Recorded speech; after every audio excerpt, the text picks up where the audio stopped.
श्री हरि दोस्तों इस व्यक्ति ने पूछा ऐसा सवाल जिसे सुनकर महाराज जी भी फंस गए। जी हाँ दोस्तों, महाराज जी भी यहाँ फंस गए।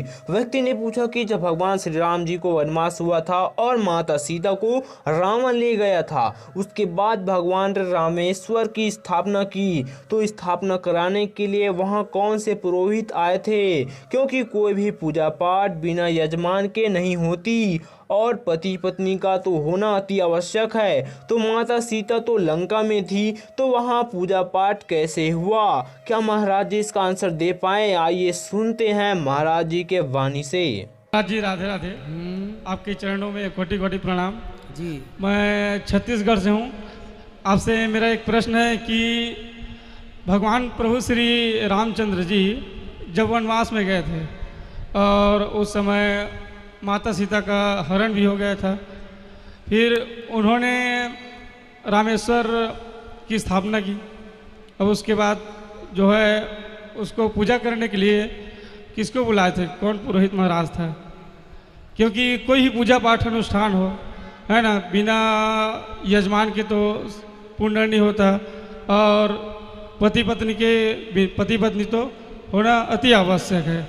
तो माता सीता जी तो वहाँ लंका में थे, तो कैसे पूजा पाठ करवाएं वो?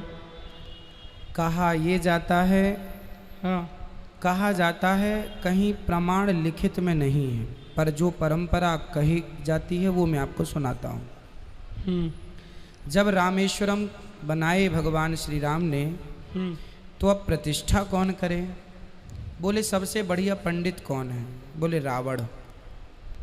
तो रावण को लाया गया, रावण लाया, रावण आया। अब रावण इतना विद्वान था कि उसे पता था कि भाई पूजा पति अकेला नहीं कर सकता। तो फिर रावण ही माता सीता को लाया, राम के बगल में बिठाया, पति पत्नी बैठे, यजमान बने, रावण पंडित बना, पूजा किया, प्रतिष्ठा किया और सीता को लेके चला। रावण ने प्रतिष्ठा कराई। आप जो पूछना चाहते हैं वो ये है, पर ये बात लिखित में कहीं नहीं है, किसी ना वेद में ना पुराण में ना कहीं। ये बात मुंह की है, जबान की है, इसलिए इसे प्रमाणित नहीं मानते। कथा तो है, ये भी प्रचलित है, प्रमाणित नहीं है।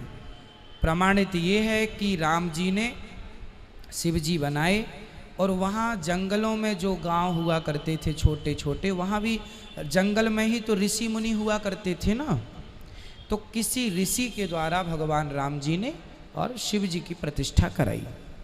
ये जो मिलता है, राम जी ने प्रतिष्ठा कराई, वहाँ ना ऋषि का, ना पंडित का, ना पुरोहित का कोई जिक्र नहीं है, इसलिए इस पर चर्चा होती नहीं।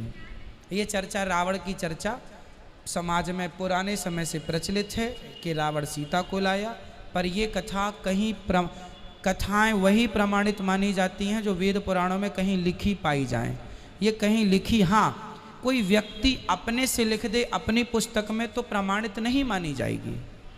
मैं एक अपनी पुस्तक लिखूं, यदि रामचरितमानस में, रामायण में, भागवत में, पुराणों में यदि ये कथा होती तो मानी जाती। ठीक है भैया।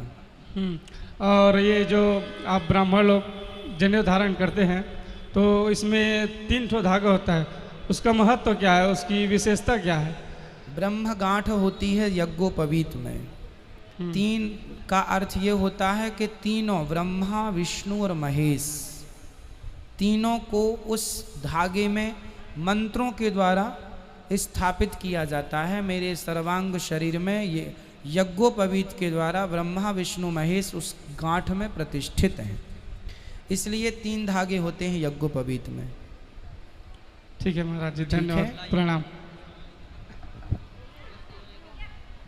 लरी 3 होती हैं, बाकी हर धागे में 3-3 के अंदर 3-3 27 होते हैं टोटल तो, लेकिन जो दिखने में है वो 3 है। 3 के अंदर 3, फिर 3 के अंदर फिर 3, ऐसे होता। जनेऊ बनाने की एक बहुत प्राचीन विधि है और बहुत उसकी मंत्र हैं। जब यज्ञोपवीत पहना जाए तो उसे सिद्ध करना पड़ता है।